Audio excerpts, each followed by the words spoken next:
Hello दोस्तों, मेरा नाम प्रिया है। मैं बहुत खुश थी कि मेरी शादी रवि से होने वाली है। शादी घर वालों की मर्ज़ी से ही तय हुई है।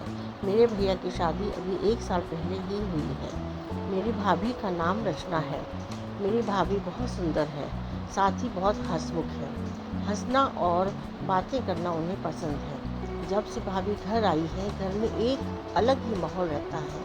मेरी भाभी से मेरी अच्छी बनती है, लेकिन एक बात की वजह से मुझे नहीं पता था कि मेरी सोच इतना बदल जाएगी। एक दिन रवि जब घर आया था, तब मैं भाभी और रवि साथ में एक कमरे में थे। हम लोग बैठे ऐसे ही बातें कर रहे थे, जैसा कि मैंने पहले ही बताया कि मेरी भाभी बहुत बातें और मजाक करती हैं।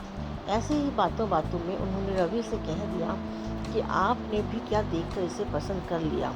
आपका दिमाग तो सही है, अभी भी मौका है, आप बच सकते हो, शादी अभी नहीं हुई है। इतना भी होता तो शायद मैं बर्दाश्त कर लेती, लेकिन उसके बाद जो रवि ने कहा उससे मुझे ज़्यादा बुरा लगा। रवि ने कहा कि क्या करूं भाभी, आपकी जैसी सुंदर तो मुझे शायद मिलेगी नहीं, तो अब जो मिली है उसी से कर लेता हूँ। बात मजाक में ही हो रही थी, लेकिन मुझे वो बात दिल पर लग गई। उस समय मैंने भी बात हंसी में टाल दी, लेकिन मुझे अब वो बात सोने नहीं दे रही थी। मैं पता नहीं क्या क्या सोचने लगी थी। मैं अपने आप को भाभी के साथ तुलना करने लगी थी। मुझे उनसे और उनके सुंदर होने से जलन होने लगी थी। एक छोटी सी बात मेरे अंदर यह बदलाव ला सकती है, मैंने सोचा नहीं था। मैं उस बात का जवाब देना चाहती थी। मैं कुछ भी सोचने लगी थी। मैं सोच रही थी कि कैसे उन्हें भी मैं रुलाऊं। शादी की तैयारियों के साथ मेरा दिमाग भी कहीं और ही चलने लगा। एक दिन भाभी शॉपिंग करने मम्मी के साथ बाहर गई थी। घर में भैया थे। मैंने सोचा था कि भैया को कुछ ऐसा कहूँ जिससे इन दोनों के बीच झगड़ा हो, थोड़ा कहा सुनी हो, भाभी थोड़ी परेशान हो। उस समय बस इतना ही चाहती थी, लेकिन मुझे नहीं पता था कि मेरी उस बात से दोनों की ज़िंदगी में जहर घुल जाएगा। भैया भाभी को फ़ोन लगाकर पूछ रहे थे कि कब तक आओगी। भाभी ने कहा बस आ ही रहे हैं। भैया बोले कि पहले भी यही बोला था, अभी भी यह, कब तक आओगी। मैंने उस बात को पकड़ लिया और भैया के फ़ोन रखने के बाद मैंने कहा कि खूबसूरत लड़कियों की बात का कोई भरोसा नहीं होता भैया। पता नहीं क्या क्या छिपाती हैं, क्या झूठ बोलती हैं। आखिर वो भाई तो मेरे ही थे। उन्होंने भी मेरी इस बात को पकड़ लिया। पूछा क्यों, क्या बात कर रही है, तुझे कुछ पता चला क्या। मैंने जानबूझकर ऐसा दिखाया कि मैं कुछ जानती हूँ और उनसे छिपा रही हूँ। मैंने कहा नहीं तो कुछ नहीं, मैं तो बस ऐसे ही बोल रही थी।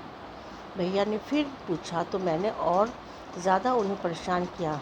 मुझे पता था कि वो जितना परेशान होंगे उतना ही भाभी भी होगी। मैंने उन्हें ऐसे ही कहा कि भैया मैं क्या बताऊँ, आप खुद समझदार हैं। वो बोले क्या मतलब, क्या बोलना चाहती है, ठीक से बता, मैं अब क्या कहती। लेकिन अचानक हुआ कि उसी समय भाभी और मम्मी वहाँ आ गई और बात टल गई। लेकिन मुझे बहुत खुशी हो रही थी कि मैंने अपना काम कर दिया। भैया उनके आते ही अपने कमरे में चले गए। बस मुझे अब भाभी का वैसा चेहरा देखना था जो मैं देखना चाहती थी। भाभी करीब 1 घंटे बाद जब कमरे से बाहर निकली तो उनका चेहरा बयां कर रहा था कि मैंने जो बोला है उसका असर हो रहा है। भैया का भी मुँह उतरा हुआ था। उस दिन से भाभी का बोलना और हंसना कम हो गया। भाभी का मुँह उतरा रहता था। मैं पता नहीं कैसे इतनी कठोर हो गई थी कि उनके आंसू से मुझे खुशी मिल रही थी। भैया और भाभी में सब कुछ ठीक नहीं है, इस बात का पता अब हमारे घर में सबको चल गया था। भाभी अब मुझसे भी बात नहीं कर रही थी, लेकिन मुझे बुरा नहीं लग रहा था। एक दिन भैया भाभी से किसी बात पर बिगड़ गए और सबके सामने उन्हें घर से जाने को कहने लगे। मम्मी और पापा ने कहा कि क्या हुआ, क्या बात कर रहा है, ऐसा क्या हुआ। लेकिन वो बोले कुछ नहीं। भाभी को वो बात बहुत बुरी लगी और वो घर से जाने लगी। मम्मी ने कहा कि शादी सर पर है, ऐसे कहाँ जा रही हो। भैया बोले उसे जाना है तो जाने दो। भाभी मेरी तरफ देख रही थी, लेकिन मैंने उन्हें रोका देख रही थी लेकिन मुझे ना बुरा लग रहा था, ना मैंने उन्हें रोका। भाभी अपने घर चली गई। शादी में सिर्फ 10 दिन बाकी थे और भाभी घर से चली गई।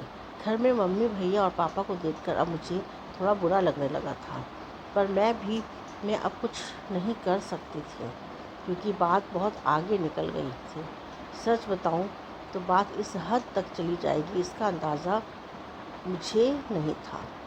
शादी के समय सभी के मुंह उतरे हुए थे और इसका कारण मैं थी, लेकिन यह बात मैं कैसे बता सकती थी। भाभी को मम्मी ने फ़ोन किए लेकिन वो नहीं आई। घर का माहौल ही बदल गया। भैया से सभी पूछ रहे थे कि ऐसा क्या हुआ, लेकिन वो भी कुछ बता नहीं रहे थे। घर की रौनक ही चली गई थी। शादी को एक दिन बचा था और भाभी अचानक ही वापस आ गई। भाभी को देखकर मम्मी खुश थी। मैं अभी भी भाभी से बात नहीं कर रही थी। सोच रही थी कि किस मुंह से बात करूं। मेरी वजह से भाभी इतना परेशान जो हुई। भाभी खुद ही मेरे पास आई। मैंने बोला, आप आ गई? वो बोली, हाँ। मैंने सोचा कि अगर मैं नहीं आती तो तुम्हें तैयार कौन करता। भाभी ने ऐसा कहा तो मैं रोने लगी। भाभी ने कहा कि मुझे तुम्हारे भैया की बातों का इतना बुरा नहीं लगा। ठेस तो तुमने मुझे पहुंचाई है। मैं घर से भी तुम्हारी वजह से ही गई थी। मैंने सोचा था कि तुम मुझे फ़ोन करके बुलाओगे, लेकिन तुमने ऐसा नहीं किया। मुझे नहीं पता तुमने ऐसा क्यों किया, लेकिन मैं तुम्हें एक बात समझाना चाहती हूँ। अब तुम्हारी शादी होने वाली है, तुम दूसरे घर जाओगी। कुछ ऐसा मत करना जिससे बाद में पछतावा हो। मैंने भाभी को कहा कि मैं भैया को बता देती हूँ कि वो मजाक था। भाभी बोली, तुम उसकी चिंता मत करो। उन्हें अगर अपनी पत्नी पर विश्वास नहीं तो यह उनकी गलती है, तुम्हारी नहीं। मैं उनसे निपट लूँगी। शादी का समय है, तुम खुश रहो। भाभी के आते ही घर में रौनक आ गई। इस गलती ने मुझे बहुत कुछ सिखाया। मेरे अंदर की जलन और ईर्ष्या को ख़त्म कर दिया। मेरे अंदर एक डर पैदा कर दिया कि मैं कहीं गलती से भी किसी के साथ कुछ गलत ना कर दूँ। भाभी मेरी जैसी नहीं है, मुझे पता है। वो भैया को भी संभाल लेंगी। मैंने भाभी के साथ इतना कुछ किया, लेकिन उन्होंने अपना फ़र्ज़ नहीं बुलाया, यह ना ही बताया। यह सब मेरी गलती है। ऐसी भाभी सभी को मिले। तो दोस्तों, कैसी लगी ये कहानी? अगर अच्छी लगी हो तो लाइक एंड सब्सक्राइब कर दीजिएगा। आगे भी अच्छी स्टोरी लेकर आती रहूँगी। धन्यवाद।